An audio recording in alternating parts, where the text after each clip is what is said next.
Good day, everyone, and thank you for attending today's webinar, Student Information Systems Buyer's Guide for Small to Medium-Sized Districts. My name is Joe Granda, and I'm from Common Goal.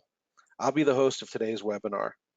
Welcome to the Common Goal webinar series. The series spotlights and shares best practices, success stories, and the latest research in the education community. Before we get started, I'd like to review a couple of logistics. All the phone lines are on mute to prevent background noise from interfering with the webinar. If you wish to communicate with us, please enter any questions in the chat. We will respond to your questions. The duration of the webinar is expected to be approximately 30 minutes. After the webinar, we will provide a link to the recording of today's presentation.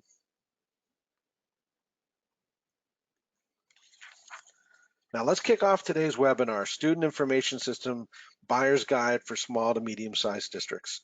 Common Goal Systems, we're a privately held company founded in 2001. We develop and market internet services to the education market. Many of you may know us from our product Teacher Ease, the easiest online gradebook on the market for both traditional and standards-based learning.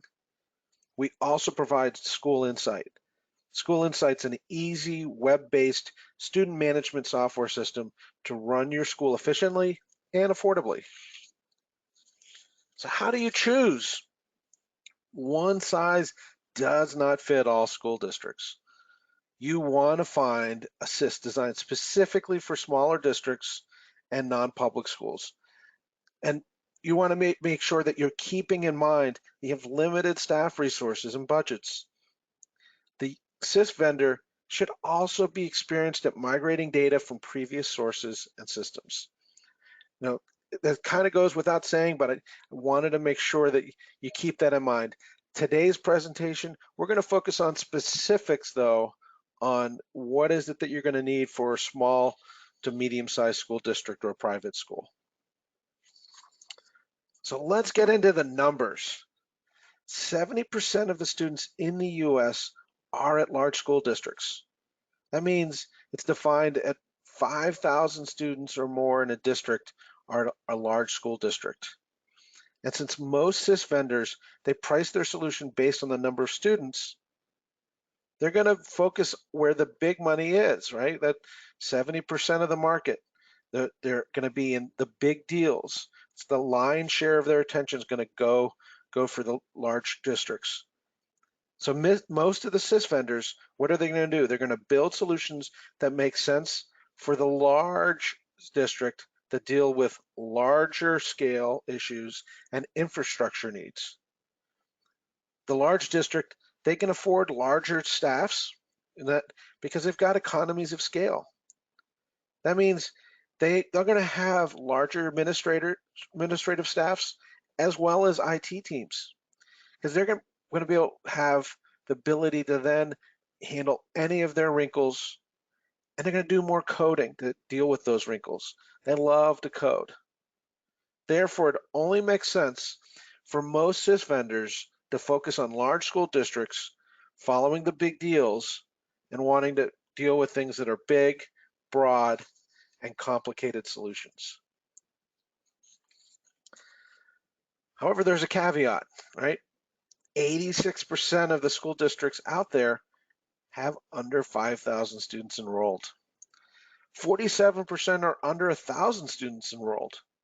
Rural school districts, they also account for nearly half the school districts out there. And of course, private schools are small too. So there's not the economies of scale.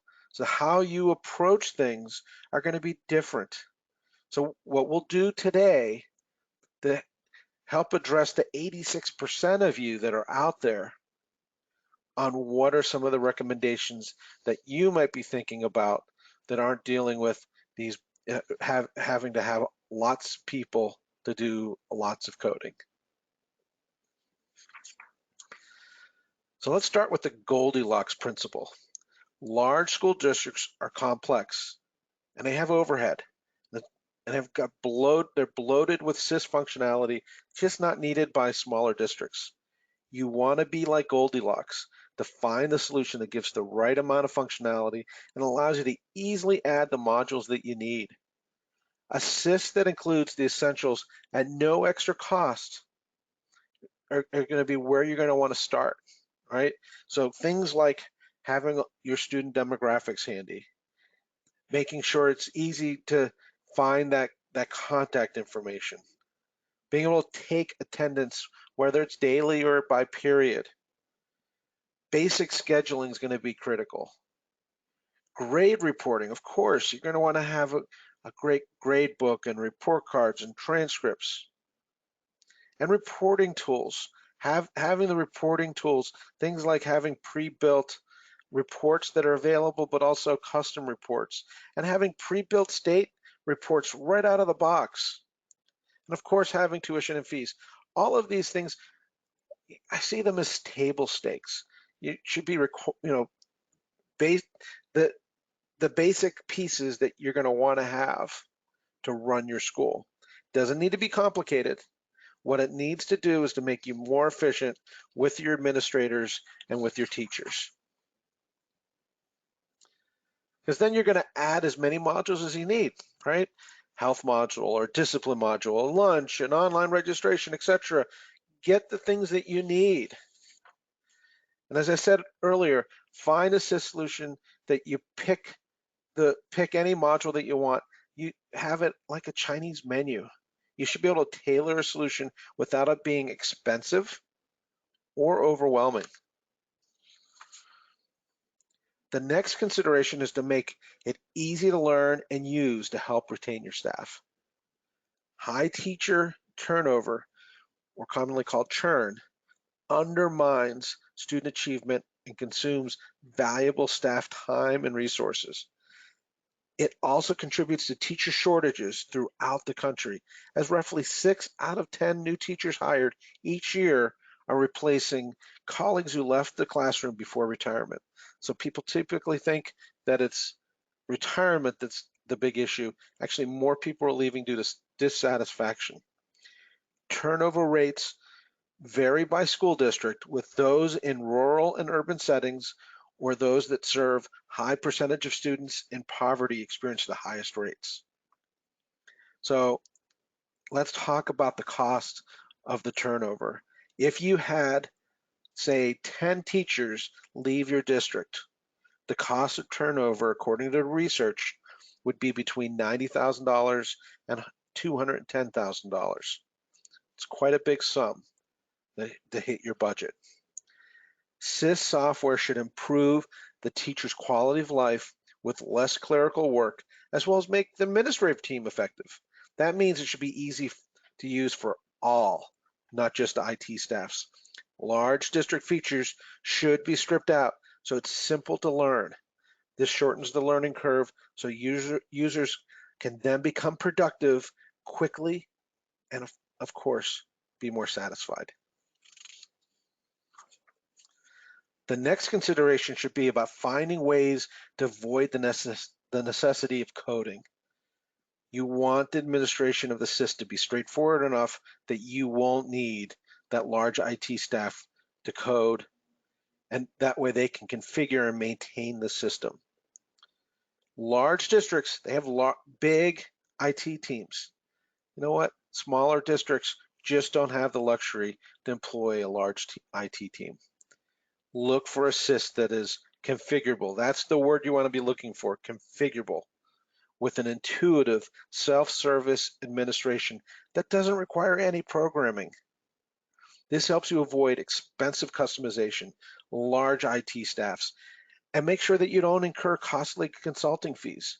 Don't let these expenses make it difficult for you to maintain or evolve with your district. I've seen far too many districts avoid evolving due to these technology limitations and expenses that come from customization. Remember, configuration is the way to go to avoid programming. You also want to consider SaaS, software as a service. It's also known as cloud or web-based. You'll hear those terms as well. So they can be your outsourced IT staff, With SaaS or cloud-based solutions, you have no large upfront setup costs. You shouldn't be charged fees for setup. You shouldn't be charged for hosting. You shouldn't be charged for deployment fees or migration fees, or you definitely shouldn't be charged for SSL certificates or any other extraneous items.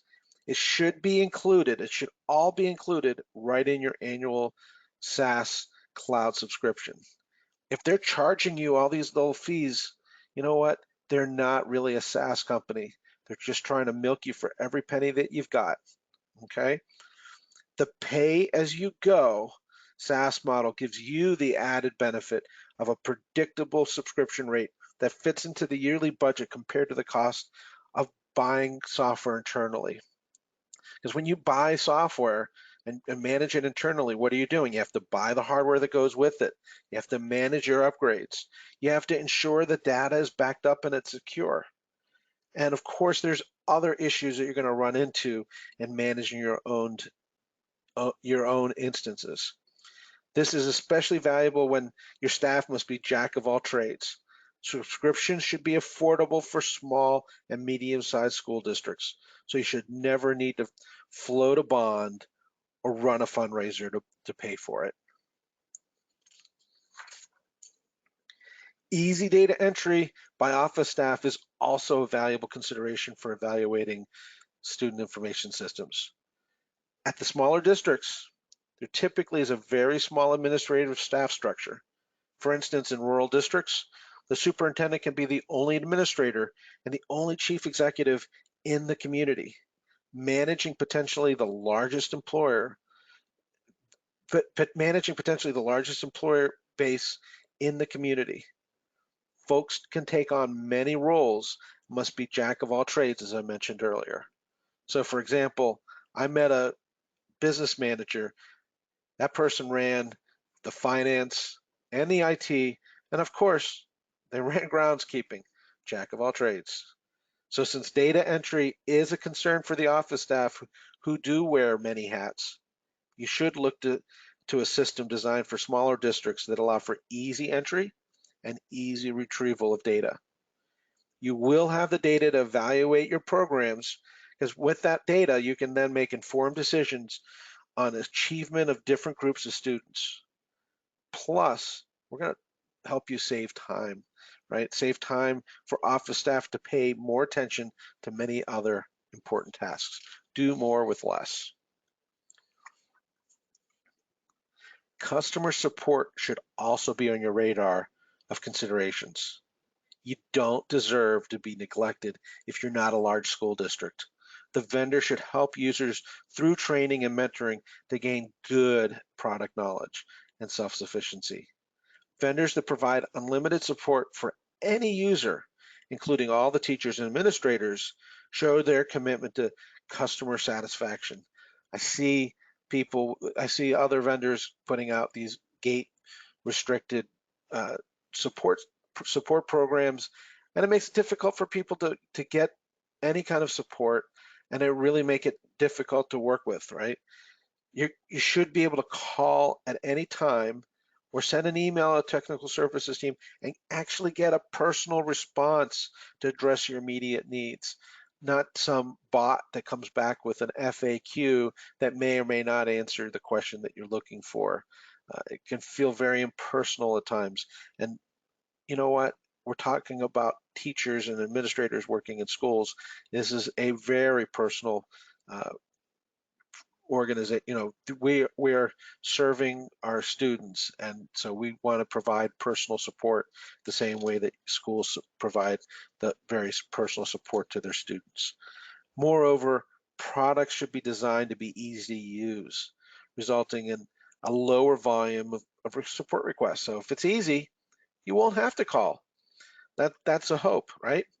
And again, support should be included in your subscription. So don't if they're adding it into your fees, that's a concern, right? And you do deserve good support regardless of how large you are. Okay, here's a consideration that sometimes gets overlooked by acquisitions. That can cause headaches and higher costs whenever you have this patchwork of software that comes with acquisitions. So beware of companies that either have been acquired or they acquire many companies themselves. When a company acquires another in the SIS space, it's usually to buy users and eliminate competition.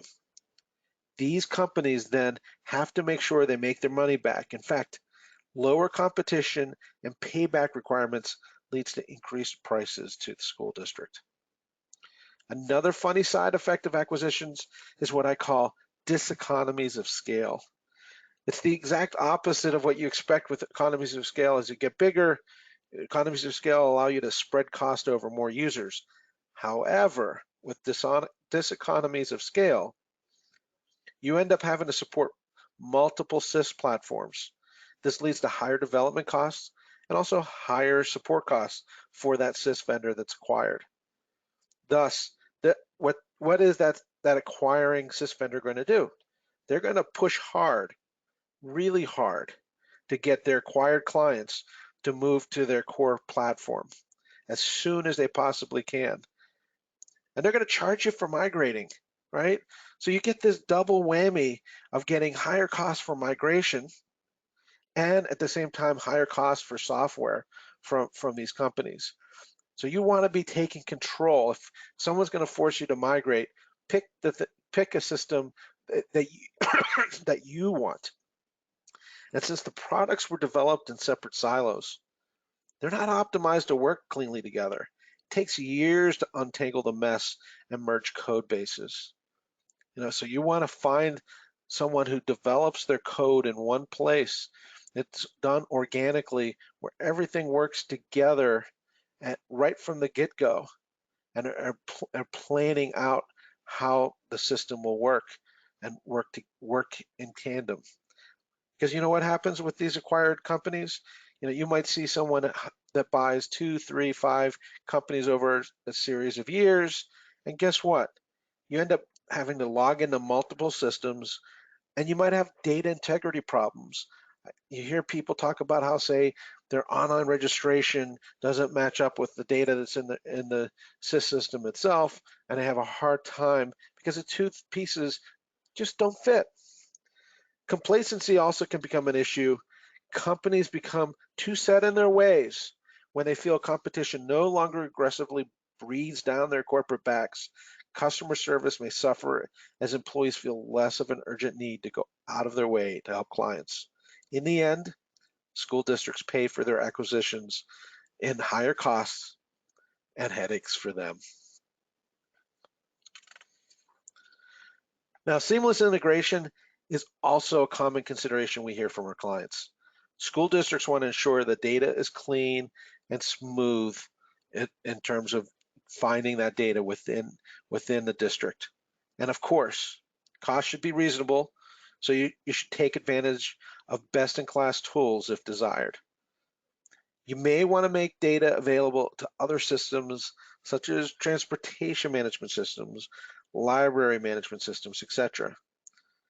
So how do you do that? It's recommended that your SIS vendor uses open standards such as IMS OneRoster, or they're certified for Clever API. This way, they can synchronize the data between the different systems, and you typically would do that, say, on a nightly basis. Integration should be simple and affordable. Don't let a vendor nickel and dime you for each integration. When they charge you for each integration, you know what that means? It means it's not easy, and it likely requires customization. That word customization. Remember, customization means expensive programming. Avoid programming if you're smaller. The SIS should also be able to generate a wide variety of reports required to run a school. There should be custom reports, should be that custom reports that help you generate unique data to your organization, but also ready to go out of the box reports that are available and make your decisions quick and easy. You should have state and CRDC reports, civil rights data collection reports, available right out of the box first day that you use the system. And that data there should be auditing tools for those state reports so they can verify that the data that you're sending to the state is right the first time it's sent. In other words, the auditing tools should be in there so that you can fix the data in your SIS before it's sent to the state, so the data is good for the next time you run those reports.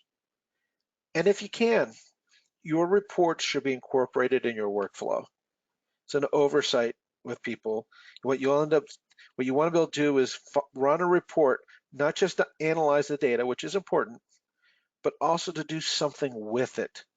So for instance, if you run a truancy report regularly and send letters and emails to parents to nip that truancy bug or truancy issue in the bud, instead of running a report, importing it into Word, and having all these different steps, check to see if your SIS has a workflow set of tools that allow you to run a report and go right into their communication templates to send that email or send that letter so that it streamlines your workflow.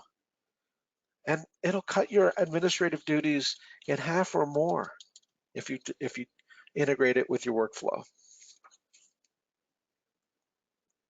I definitely recommend you look at gradebooks. They're not all created the same. We have 20 years of experience with gradebooks, and this is what I've heard. Teachers live in their gradebooks, so it should be intuitive and obvious how to use.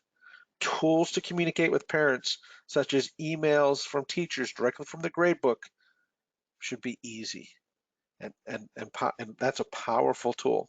But also having a student and parent portal to inform them of assignments and grades and attendance, all on their computers or on their phone app.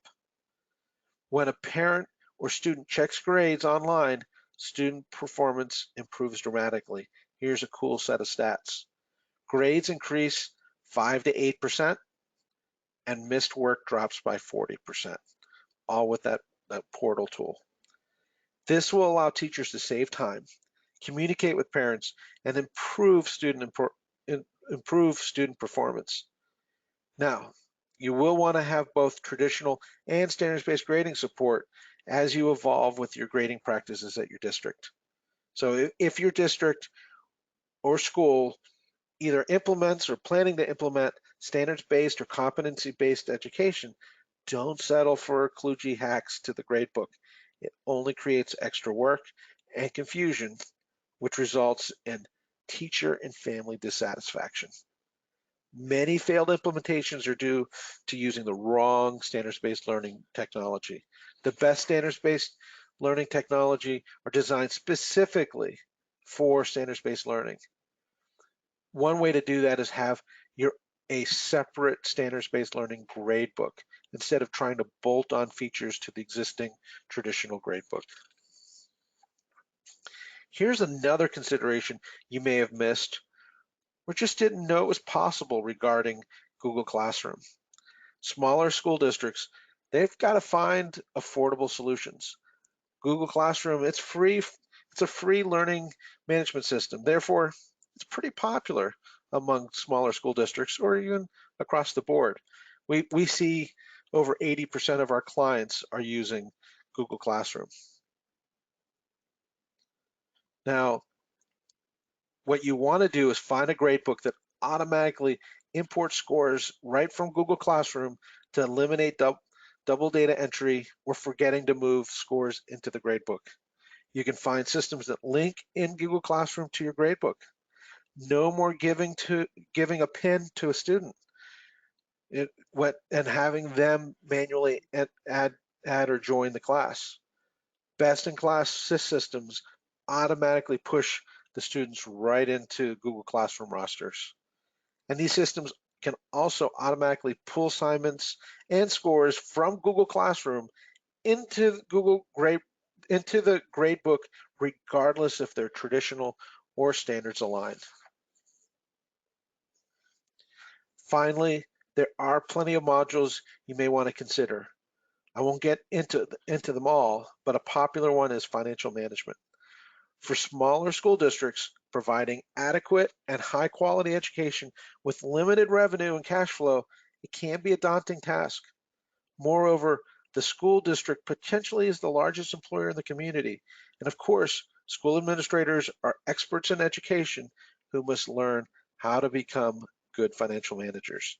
Look for tools that aid in fund accounting, budget planning, account payables, account receivable, HR, and payroll, so that you can do all these critical tasks efficiently and accurately. And of course, it must be affordable for smaller school districts. There shouldn't be setup fees, just like we talked about for the SIS. That piece shouldn't require setup fees either. And your subscription fees should be low as well, just like with the SIS. For smaller school districts, it should be an affordable rate as you consider that for your as you evaluate systems. All right. So thank you again for joining us today. You can find more information at our website, or feel free to contact me directly. You will receive a copy of this webinar for reference in an email shortly. Feel free to send me any questions. There was that chat box. Please feel free to continue to ask your questions if you haven't asked questions yet. Um, we will answer your questions and follow up with you. So whether we answer it on this call here, or we do it in as a follow up, just know that we will follow up with you. So what I do want to do is answer just a handful of questions, and then we'll wrap it up for today. So the first question, let's see here, is what are the setup and migration fees for your School Insight SIS? Well, you may have gotten a hint. There are none. We believe that with our cloud-based SaaS solution, that it's all included with our annual subscription. So there are no setup or migration fees, and we can start the setup process as early as you're ready for. Okay. Second question: does your SIS take significant IT resources? Okay, that's a great question. IT definitely is involved if you have them. We work with many size organizations where some have plenty of IT staff, but others, smaller districts, may not have anybody, or might have just one or a part-timer on IT. So the short answer is it doesn't take significant IT resources either to implement or to maintain and manage your SIS. Okay, the last question that I'd like to take before we wrap it up, and again, feel free to put in your questions into the chat area, and we'll follow up with you.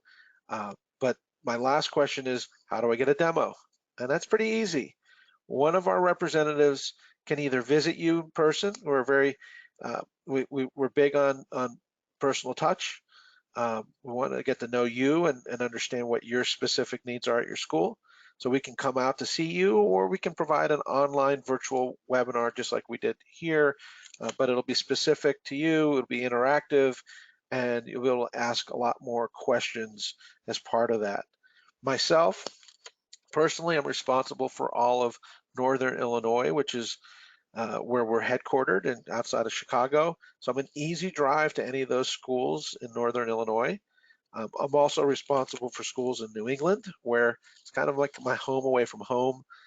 So just send me an email at jgranda@teacherease.us, and I'd be more than happy to come out. If it's not myself, it will be someone on our team that will connect with you, answer your questions, and provide a demo. And we really, I want to again say thank you for joining our SIS Buyer's Guide webinar. I hope it was informative, and I also hope that it'll help you ask some new questions and have a new perspective on some of the things that you might want to look at as you evaluate a SIS. So again, thank you and have a great day.